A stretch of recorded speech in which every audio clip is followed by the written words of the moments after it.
Nos últimos meses, a qualidade dos cursos de medicina voltou ao debate público. Os resultados do ENAMED acenderam um alerta sobre a qualidade da formação médica aqui no país. 30% dos cursos de medicina avaliados receberam notas 1 ou 2, consideradas insatisfatórias. Mas afinal, quem é que define a qualidade dos cursos de medicina no Brasil? Para ajudar a responder essa questão, nós convidamos Priscila Planeles, advogada, especialista em direito educacional e secretária executiva da AMIES. Priscila, a qualidade dos cursos de medicina tem sido bastante discutida nos últimos tempos, em um cenário em que a área tem ganhado cada vez mais repercussão. De quem é o papel para garantir a qualidade dos cursos que estão formando os nossos futuros médicos? Uma ótima pergunta, Carla. A responsabilidade pela garantia da qualidade dos cursos de medicina, ela é do Ministério da Educação. Essa competência, ela decorre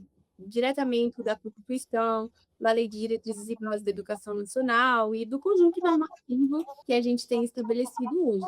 E é importante distinguir duas etapas. O primeiro, que é o processo de formação, que é o do processo de ensino-aprendizagem, que ocorre dentro das instituições de ensino, e a qualidade da oferta de ensino, então, nesse âmbito, dentro das instituições, ela é de responsabilidade do Ministério da Educação. Dali para frente, terminou a graduação, recebeu o diploma é a prova da formação obtida pelo seu titular.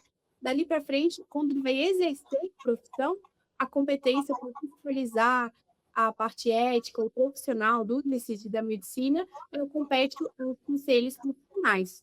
Mas, então, a qualidade da formação médica, no âmbito das instituições de ensino, ela deve ser resguardada pela educação. Mas, como diz o texto da Constituição Federal, a educação ela é uma responsabilidade compartilhada entre Estado, a sociedade e uma família. Mas, assim, a competência para coordenar esse processo, para estabelecer as normas, as diretrizes, pertence ao poder público federal, que exerce através do MEC e dos seus órgãos vinculados. Priscila, o que é a lei de sinais e o que é exatamente ela avalia nos cursos? A Lei do Silêncio, ela é a Lei 10.871, ela foi estabelecida em 2004. Ela mostra o conjunto de normas que avaliam tanto as instituições de ensino superior como os cursos. E ela tem o objetivo de prezar pela qualidade do ensino. Você é especialista em direito médico. O que trabalha o especialista em direito médico e principalmente nesse cenário de garantir a qualidade do curso de medicina? Eu sou especialista, Carla, em direito educacional, tá? E regulação educacional. O direito médico, ele tem uma outra face. Ele estuda, por exemplo, a responsabilidade médica dos pacientes, a ética profissional. Por exemplo, quando alguém quer ingressar com um processo, estou explicando isso aqui em bastidor aqui, né? Quando alguém precisa, está na dúvida se houve algum erro médico, pensa em processar um hospital, ou quer defender um médico que está sendo processado, aí isso acontece no âmbito do direito médico. A formação, essa parte regulatória do Ministério da Educação, que envolve também o Ministério da Educação, o Ministério da Saúde, ela está dentro do escopo do direito educacional. O direito educacional, ele é um ramo do direito administrativo que trata desse aspecto regulatório que envolve a educação superior, os cursos, as instituições. O direito à educação, ele é um direito constitucional muito importante, né? Uma tutela muito importante. E a gente tem várias instituições privadas que ofertam educação superior. E existem também uma série de outros princípios, como a liberdade de iniciativa, né? Então, o Estado regulador, ele precisa pesar o direito à educação junto com a liberdade de iniciativa, ele tem que ampliar a oferta, mas garantir que a oferta seja com qualidade. Isso tudo é estudado dentro do direito educacional, do direito regulatório educacional. A primeira edição do ENAMED, que aconteceu ano passado, o resultado saiu em janeiro desse ano, mostrou um número considerável de instituições com nota insuficiente na prova. entre 1 e 2, e o MEC aplicou algumas sanções nessas universidades. O que pode explicar esse número de notas baixas no Enamed, Priscila? Bom, Carla, e em primeiro lugar, é importante a gente deixar claro, como a gente já está conversando, que o resultado de um único exame, como o ENAMED, ele não consegue, ele não é apto para dizer que um curso daquela instituição é ruim porque a nota do ENAMED foi ruim. Os sinais, como a gente estava falando, ele é complexo, ele avalia uma série de insumos.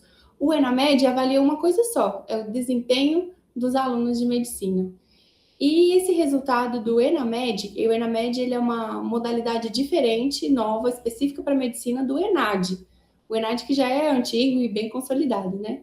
Esse resultado do ENAMED de 2025, ele precisa ser analisado com cautela, porque é o primeiro exame, primeiro ENAMED, ele ainda está em fase de consolidação, ele envolve uma metodologia nova, que precisa ainda amadurecer. Por exemplo, a forma de calcular a proficiência do aluno mudou bastante em relação ao que vinha sendo aplicado na prova do ENAD, né? E também tem uma questão interessante que afeta diretamente no resultado do ENAD. Muitos alunos não se empenham em tirar uma boa nota nesse exame, porque o resultado, a nota que eles tiram no exame, não vai interferir na jornada acadêmica. Ela não é registrada no histórico escolar, ela não é pública, nem a instituição de ensino tem acesso à nota individual dos seus alunos. E existem também diferenças regionais no Brasil, cursos que são localizados em capitais e cursos que são localizados em regiões mais afastadas, né? Essa desigualdade estrutural também pode afetar, né, o desempenho dos alunos. O importante é que esse exame, o exame ENAMED, o ENAD, ele seja utilizado como um diagnóstico de melhoria da qualidade e não como um mecanismo para punir as instituições. Falando nisso, depois do resultado, o CFM defendeu que médicos formandos, né, com nota baixa no Enamed não deveriam obter o CRM. Essa é uma medida legal e existe base jurídica para atrelar o registro profissional ao desempenho no exame? Atualmente, Carla, não existe base legal para isso. O ENAMED ele foi criado como um instrumento de avaliação educacional e não como um exame de habilitação profissional, como ocorre, por exemplo, com o exame da OAB. Para impedir o registro médico de um aluno que teve uma nota insuficiente no ENAMED, precisa que tenha uma lei específica aprovada no Congresso Nacional que tem essa previsão. E existem projetos de lei que estão tramitando sobre o tema, mas no cenário atual a gente não tem fundamento para fazer isso automaticamente, até porque, como a gente estava falando, o resultado, né, as notas que os alunos tiram no ENAMED, elas não são públicas. Então, o Conselho Federal de Medicina não tem acesso hoje a essas notas, né? É claro que o debate sobre os mecanismos de avaliação profissional pode existir, mas precisa realmente ter esse respeito ao processo legislativo, constitucional. A gente não tem hoje uma base normativa para isso. E existe uma discussão, até como a gente conversou mais cedo, né? Há uma diferença do âmbito de atuação do Ministério da Educação e do CFM. O Ministério da Educação, o MEC, atua na formação, no ensino, e o CFM atua no exercício profissional. Então, precisa de uma lei que delimite essas competências, né? E tem algumas em tramitação. Vamos acompanhar. A nota da prova o objetivo dela não é punir nem alunos nem instituições. Isso, é fazer um diagnóstico de como está esse exame, né, o ENAD, o ENAMED, ele é aplicado aos alunos que estão concluindo, aos alunos do último ano. Então, depois da jornada na Casa de Medicina de 6 anos, os alunos ali que estão no 6º ano, no 11º, 12º período, eles fazem esse exame e falam assim, ó, do que vocês aprenderam até agora, como que está a captação desse conteúdo, né? Então, ele mede como que está o desempenho desse estudante. Mas não existe, assim, como a gente está falando, não existe um incentivo para esse aluno fazer a prova. A prova geralmente acontece no final de semana, e o aluno, para ele colar grau, para ele receber o diploma, ele precisa apenas da presença, né? Nos dados os microdados que o INEP divulga, ele não individualiza como foi o desempenho de cada aluno, mas ele, sem dizer quem são os alunos, ele consegue mostrar ali, olha, tantos alunos saíram da prova assim que deu o tempo mínimo, as questões ficaram em branco, né? Então, a gente tem uma base de informação de que não há um incentivo para o aluno fazer, ele não tem consequência nenhuma. As consequências de uma eventual nota baixa do aluno de medicina, elas são exclusivamente atribuídas para as instituições de ensino. Como a gente estava falando, teve muitas punições aplicadas com base no resultado do ENAMED 2025. O ENAMED ele está inserido na lei do ENAD. Qual a diferença entre os dois? O ENAMED é uma modalidade do ENAD. Tanto o ENAD como o ENAMED, eles avaliam o desempenho dos estudantes. O ENAD, ele existe para todos os cursos. E no ano passado, em abril, foi lançado o ENAMED, que é... Desculpa. Em abril foi lançado o ENAMED como modalidade do ENAD exclusivo para os cursos de medicina. E mudou um pouquinho do que costumava ser. Ele absorveu outros aspectos, e que inclusive constavam do Exame Nacional de Residência Médica, do ENARE. Houve uma mudança de metodologia do cálculo que era feito para considerar proficiente do ENAD, do ENAMED, mudou. O ENAMED ficou mais restrito. E, então, houve uma mudança metodológica, mas para avaliar a mesma questão. É que o ENAMED é exclusivo dos cursos de medicina. O ENAD é de todos os demais cursos de graduação, mas todos eles avaliam o desempenho dos estudantes. Inclusive, um dos questionamentos das instituições de ensino superior foi a mudança no critério de avaliação do ENAMED após a aplicação da prova. Como isso impactou o resultado do exame? Exatamente. O que aconteceu foi o seguinte: o ENAMED foi criado em abril de 2025 e a prova foi aplicada em outubro do mesmo ano. Quando a prova foi aplicada, o Ministério da Educação e o INEP ainda não tinham publicado as normas, as definições de como que seria realizado o cálculo para determinar a proficiência dos alunos, a nota de corte, a punição das instituições que não atingissem esse patamar mínimo. E do ponto de vista jurídico, existem normas, princípios que regem a administração pública, que eles orientam como as alterações regulatórias devem ser conduzidas. Devem observar a transparência, publicidade, a transição de regime. Quando a gente fala em avaliação educacional com possíveis consequências regulatórias, os critérios eles precisam ser claros e previamente conhecidos. Isso é fundamental para garantir a segurança jurídica e a previsibilidade. Mas, assim, a posição aqui não é contra a avaliação. A avaliação ela é importante, ela é necessária, mas ela deve ocorrer com transparência, com estabilidade metodológica, com os critérios técnicos bem definidos. E certamente a forma como essas alterações foram conduzidas afetou o resultado do ENAMED, que a gente viu, né? Muitas instituições com notas insatisfatórias. Na avaliação da Mies, usar a nota do ENAMED como critério de penalização é injusto? O MEC aplicou sanções e punições a mais de 50 cursos de medicina no Brasil esse ano. E muitas tiveram cortes de vaga, cortes de fiéis, porcentagem do ingresso de alunos reduzidos. Por que essas sanções são injustas na visão da Mies? Olha, a própria legislação brasileira prevê uma avaliação ampla, integrada da qualidade através dos sinais.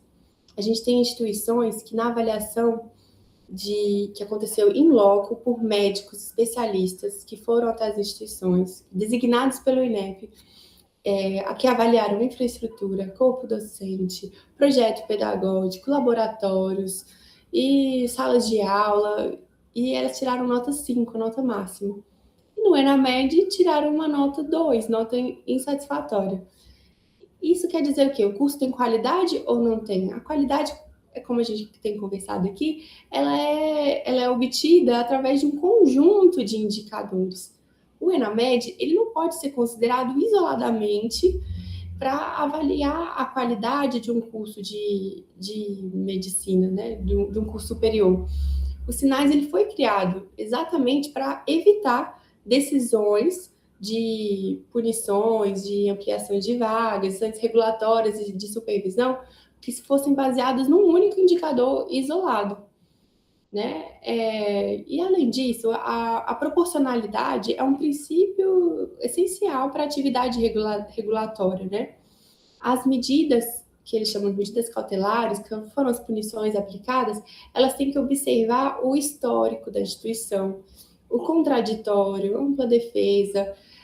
Antes de aplicar uma sanção, a própria normativa de educação, ela diz que precisa dar oportunidade de saneamento de uma eventual deficiência observada, e não chegar aplicando a punição, né? E a gente entende que os cursos de medicina, eles precisam, sim, ser criteriosamente avaliados, supervisionados pelo MEC, mas precisa acontecer no âmbito da avaliação global dos sinais, dentro das regras previstas para a administração pública, né? Então, assim, a Mies, ela não é contra o ENAMED, mas ela acredita que o ENAMED é um exame que está ainda em aperfeiçoamento, é um exame novo, e as punições, elas têm que respeitar a própria dinâmica regulatória criada pelo MEC, para que isso aconteça.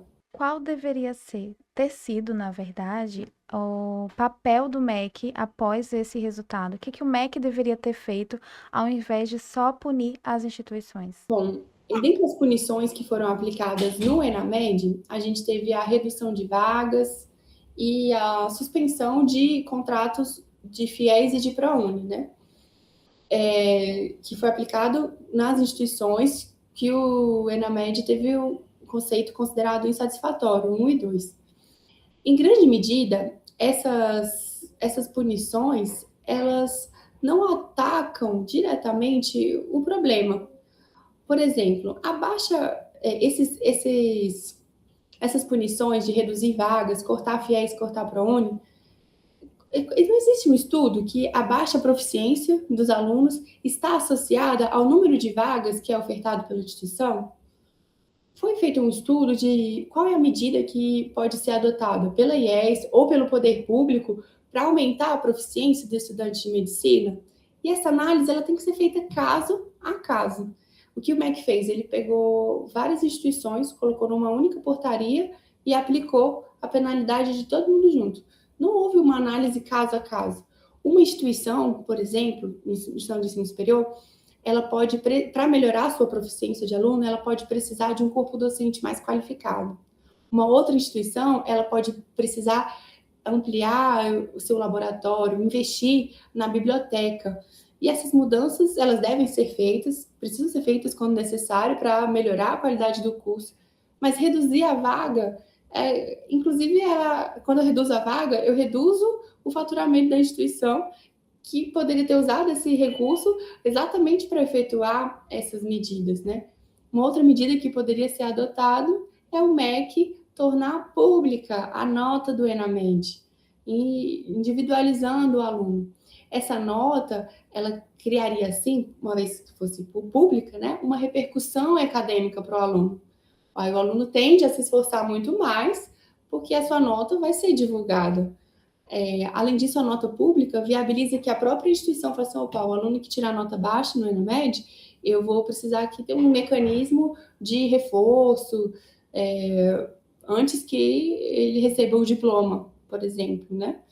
Essas sanções isoladas, elas podem gerar, como redução de vagas, elas podem gerar uma impressão para a sociedade de que o poder público está fazendo algo para melhorar a qualidade da formação médica no país, mas não resolve problemas estruturais de uma formação médica.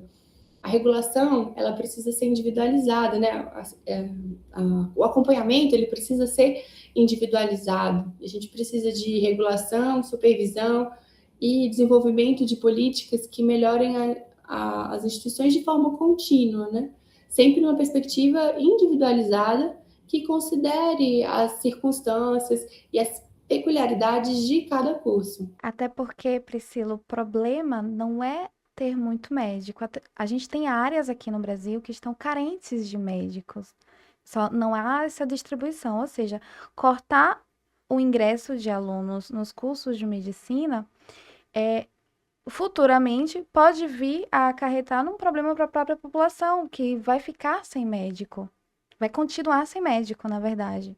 Olha, essa é uma questão muito interessante, Carla. A gente escuta de alguns setores da sociedade que o Brasil tem médicos demais, que não deveria ter novas vagas nem novos cursos de medicina.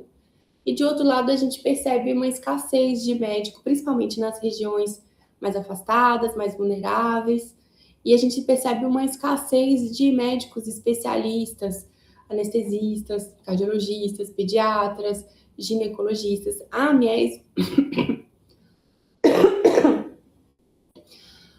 AMIES, ela disponibiliza no seu site um portal que a gente consegue pesquisar quantos médicos especialistas, por exemplo, aqui eu estou falando do Distrito Federal, onde é sediada a AMIES, quantos pediatras eu tenho aqui no Distrito Federal e quantos pediatras por 1.000 habitantes, pediatras, geriatras, cardiologistas, neurologistas. A gente tem observado, e se você for olhar assim, temos um grande número de médicos no país, mas temos uma população muito grande também. Então, quando a gente olha essa distribuição de especialistas, a gente observa um déficit muito grande. Principalmente também a gente observa que os profissionais estão muito mais centrados nos grandes centros urbanos, né? E nos últimos anos a gente percebe que houve um aumento de vaga de medicina, né? Isso não significa que houve um aumento de profissionais nas regiões mais vulneráveis. Precisa ter essa discussão ela é muito maior do que a ampliação do número de vagas, né? Ela envolve políticas públicas de educação e de saúde, que precisam ser feitas de uma forma articulada, né? Um planejamento articulado entre saúde e educação para a fixação desses médicos e para ampliação, por exemplo, das residências médicas, para a gente formar os médicos especialistas, principalmente nas áreas que são consideradas prioritárias para o SUS. É uma discussão bastante ampla.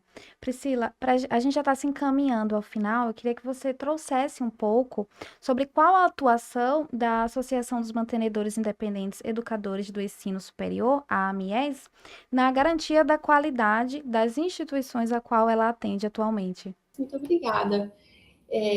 A qualidade é uma bandeira da AMIES. A AMIES ela foi criada em 2020 e ela atua como uma entidade que representa instituições de ensino de todo o Brasil.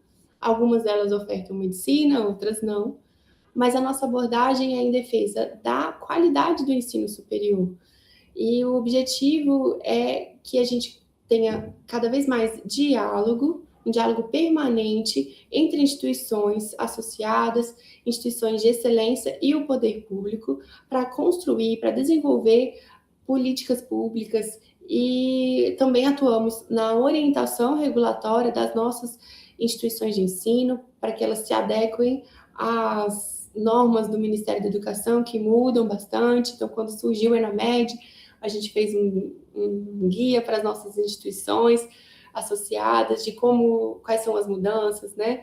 A gente falando aqui de medicina, mas também teve uma mudança grande no ano passado de ensino à distância, não para medicina está fora, mas a gente trabalha nessa parte de orientação das instituições de adequação normativa, né? E a minha trabalha também acompanhando os processos judiciais sobre o tema no Supremo Tribunal Federal, A gente também trabalha acompanhando os projetos de lei que envolvem a qualidade do ensino superior e estamos aqui abertos ao diálogo. É um prazer conversar com a imprensa sobre isso, trazer um debate qualificado, trazer informações importantes sobre os sinais, sobre o sistema para a mídia, né, para os nossos comunicação interna, para os associados, externa, para a mídia e o diálogo com o executivo, legislativo e judiciário. É uma associação nova, mas muito atuante e muito marcante no cenário de defesa da qualidade da educação superior, da qualidade dos cursos de medicina e dos demais cursos também. Priscila, muito obrigada pela sua participação aqui hoje. Foi uma conversa muito enriquecedora. E muito obrigada por trazer também a atuação da AMIES na garantia da qualidade dos nossos cursos de medicina. É um prazer falar com vocês, Carla. Fico muito honrada. Obrigada a todos pelos ouvintes até aqui. Obrigada. Estamos à disposição. Esse foi mais um episódio do Meia Entrevista e você pode escutá-lo também no Spotify. Então não perca os próximos episódios, tanto no Spotify quanto aqui no YouTube. Então se inscreva aqui no canal para não perder os próximos conteúdos. E acompanhe o Melhores Escolas Médicas nas redes sociais e no portal. Os links estão aqui na descrição.